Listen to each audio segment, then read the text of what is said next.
Hi, I'm Alan Dove and I'm a driver coach at GTS-RS Racing Simulation. When I think about driver coaching, I've had a lot of experience with systems which are very set.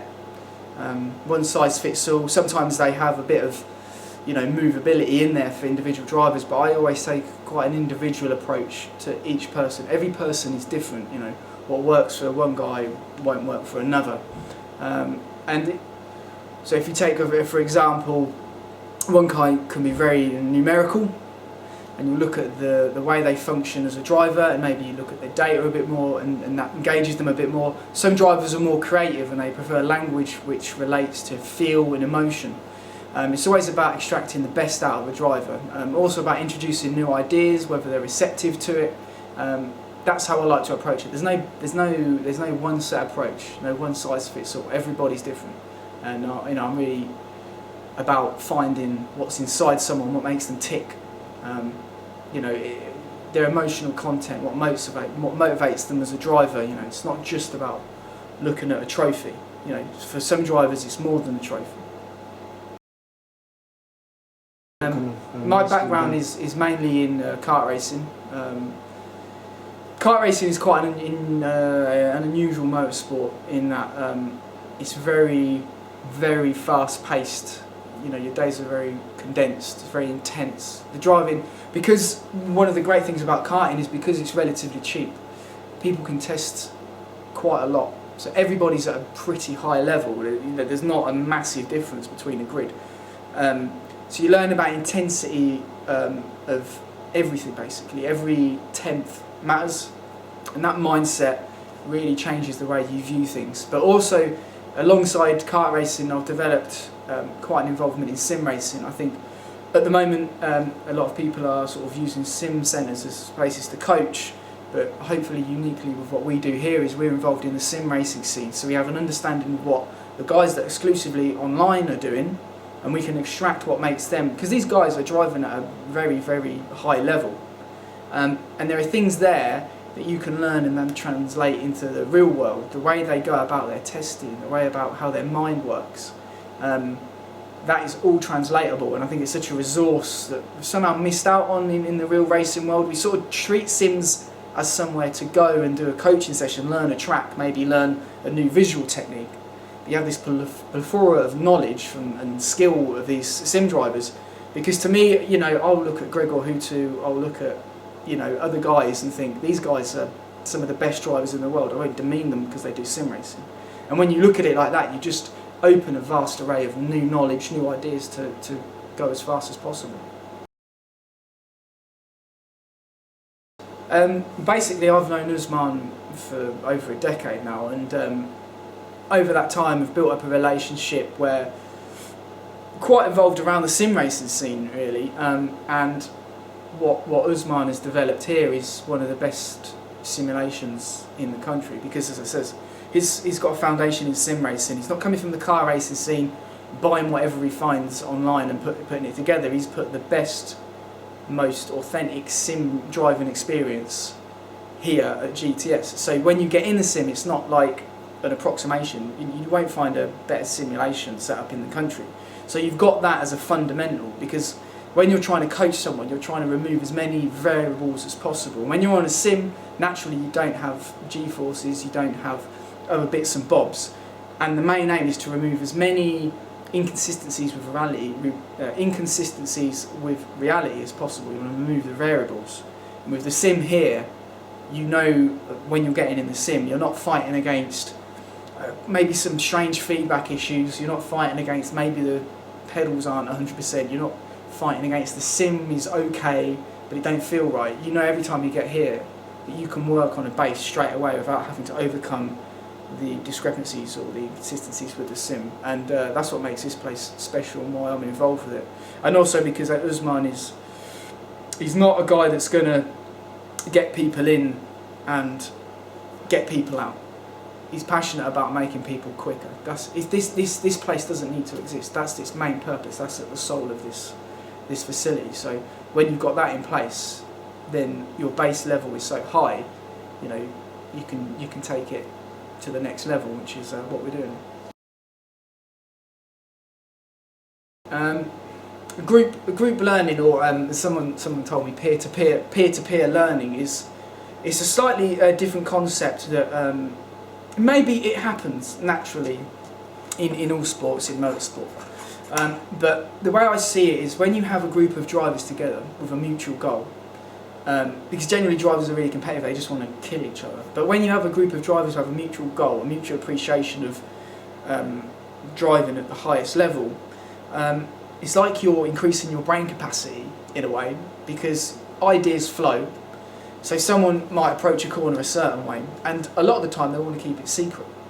But when you're in a group and the group has a mutual goal, your friends or you get on, you start helping each other. So you share that knowledge, and so everybody benefits. And when everybody benefits, everybody's level goes up one notch. And then one guy says this corner, and you start discussing it, and then everybody goes up a level. And even the idea of discussion itself is also an undervalued concept. We're used to being told what to do, when to brake.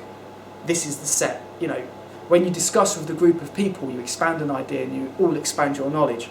And that for me is how you take your driving and experience to the next level, because as I said, you're expanding the brain capacity, if you want to put it in those terms, the CPU.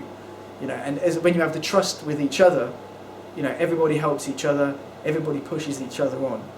And then you find those sort of limits that you may recognise they're there, but when you're with a group of guys that are supporting you, suddenly those limits, they're no longer a kind of a weird, mysterious land.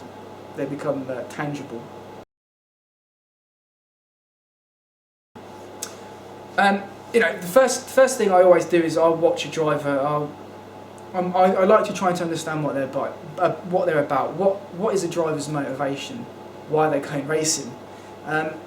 For me, some people don't know why they're going racing, and some people do, and you sort of trying to understand what they're like as a person. I think driving reflects our character, so I'm just trying to absorb all this information, because when you understand what a person's sort of what they're about, their motivation, then you can discover what their learning processes are. Some people, as I said earlier, some people are very creative and artistic. Surprisingly slow. So I'd first observe, I'd chat, and then it's a case of talking through driving, trying to understand what that language is, because I am always prepared to have everything I know about driving discredited. I will if something is better, if some new way is better, and it produces better performance. Say if you're learning I'd teach a particular technique and discover that someone new comes in that I've never heard of and then takes it to a new level, I'll happily say yes, that's the new level, that's how it's done. I'm always open to that. So talking to someone isn't just me telling them what to do, it's me learning from them. So once I understand what a person is about, then we can start chipping away at areas where we discover where there's weaknesses, whether it's in braking, whether it's in acceleration.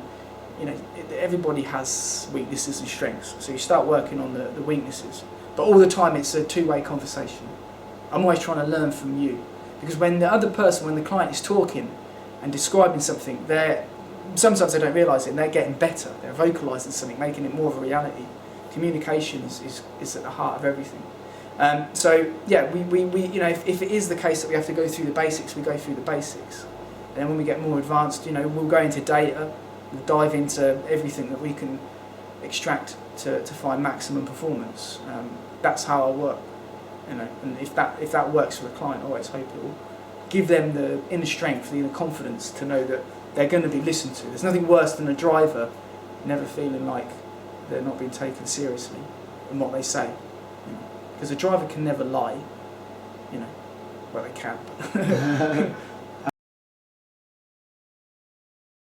Yeah, one of the main things that we want to do here, one of the main things that we do here is we don't want to be a simulation centre only. It doesn't, it limits your potential of what you can do. The simulation centre is fantastic. It offers so many advantages, it removes the pressure, of dealing with tyre pressures and getting this changed and getting that changed. But also we're expanding into getting drivers on the circuit so we can start translating what we learn in the sim to reality. I don't want to teach, we don't want to teach a driver here and then just let them go, and then just hope that 6 months down the line they win, and we can go, yeah, that's us. We've done that. We want a full program of performance enhancement. So karting is very important to us. Okay, a lot of stuff that we do here is car racing orientated. A lot of performance is car racing orientated, but karts are quite special. They offer you such a unique experience, and they offer you you're very exposed as a driver in a kart. You're very difficult to hide your flaws. And for me, if you're not quick in a kart, it's about sort of a self-confidence thing. Some people say karting doesn't translate to real-world driving, but the best car drivers should be quick in a kart. It's quite a high correlation because they have a self-belief. Karts allow us to develop a self-belief and a confidence in communication. So for us, getting in a kart is very important because karts are very difficult physically, and they're very difficult to drive fast. So I don't think you should have this gaping hole in your repertoire. As a driver, you should always aim to, well, everybody's different, but it's ideal to be a complete driver. That means you can get in a KZ car, which is the same as what Max Verstappen won a world championship in, and feel completely at home. You should never feel an alienated in a cockpit, whether it's an F1 car or a car or a Ford Capri. We've also got a Ginetta G40 GRDC car, which allows us to go to the sort of main circuits of the country, do driver coaching in that. It's a simple car, so it's not overly complicated, and we can sort of work on as many of the sort of fundamentals in that as we do in this, because to repeat, it's not good to have a sim alone is great, but if you're not getting data to compare from reality, it'll always be a struggle to find a benefit in a sim. What we're about is getting the sim and the reality to merge, so we can actually have that flow of information that you are in a proper building a sort of foundation of knowledge and skill. And the Ginetta and the karting stuff allows us to have a feedback from what we're doing. We don't want to just have drivers in and out like you're a commodity. Everybody's a human, everyone has emotions, and we want to make sure that we're extracting every bit of performance we can out of every client that we ever interact with.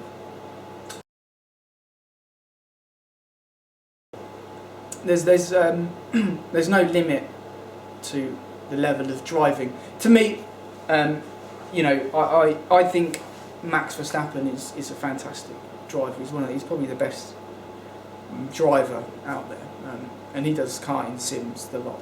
And that's the level that I have for every driver that comes through the door. Now, as a driver, you may say, I don't want to go to that sort of level. So really, it's always about extracting maximum performance out of an individual that they're comfortable with doing, and maybe hopefully take it a bit extra. So if you just want to come in and get to a certain level, we'll facilitate that. But we're always about what's magic is that sort of kind of magic area where things are happening, where you just can't really comprehend it. It's a sort of zone where you know that you can't fully understand what's happening, but you get that excitement that afterwards you can then understand it. That's what we want. Those are the sort of areas we want to be in. We're not, as I said, we're not about getting punters in, telling them where the breaking point is, and sending them out the door. We want to know whether, because every that area of like elusive driving, we've all been in the flow, and we've all felt this is amazing. We're at another level here, and that's always what we're aiming for. If a driver comes in and wants to go to that level, we're all for it. We'll dive straight in.